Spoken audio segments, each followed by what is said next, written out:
रसूल पाक का विशाल हुआ ना, हजरत बिलाल ने मुंह से लफ्ज ही कोई नहीं अदा किया।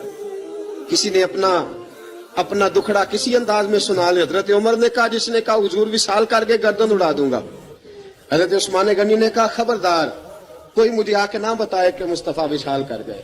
हजरत अली मुर्तजा रज़ी अल्लाह तआला अन्हु ने फरमाया, ना भाई मेरे मुस्तफा पर तो मौत आती ही नहीं, जिस तरह आप लोगों पे। सब लोगों ने अपने अपने इजहार कर लिए ना, बिलाल ने किसी को दुख बताया ही नहीं।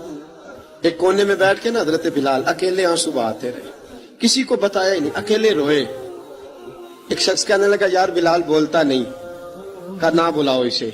असर की नमाज का वक्त हुआ ना, तो वो बिलाल जो काबे की छत पे बगैर सीढ़ियों के चढ़ गया था, वो बिलाल जो काबे की छत पे बगैर किसी सहारे के चढ़ गया था, उस बिलाल को कहा कि बिलाल चढ़ जरा, आजान पढ़, मस्जिद की छत पे चढ़ जा।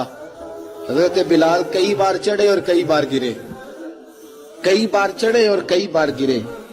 हजरत बिलाल हबशी रज़ी अल्लाह तआला ने आवाज दी, कहा, सलमान मेरी मदद करना, मेरी मदद करना। अब मुझसे चढ़ा नहीं जाता, अब मुझसे जाया नहीं जाता। जनाब सलमान फारसी ने भी सवाल नहीं पूछा कि बिलाल तू बीमार है, ये नहीं पूछा। हजरत बिलाल को दो चार सहाबा ने उठाया, छत पे पहुंचाया। बिलाल ने अजान शुरू की। जब कहा अल्लाहु अकबर अल्लाहु अकबर, वो आवाज जिसमें बड़ा सोज होता था, बड़ी दर्द, बड़ी बुलंदी होती थी, बड़ा जोश खरोश होता था, आज वो आवाज दब गई। जब बिलाल ने कहा, ना अशहदु अल्ला इलाहा इल्लल्लाह, हजरत बिलाल रज़ी अल्लाह तआला अन्हु ने थोड़ी देर रोक के सांस लिया। जब कहा, ना अशहदु अन्ना मुहम्मदर रसूलुल्लाह, जो सारे चुप खड़े थे ना, उनमें से एक बाबा रो पड़ा, जिसका नाम अबू बकर सिद्दीक था।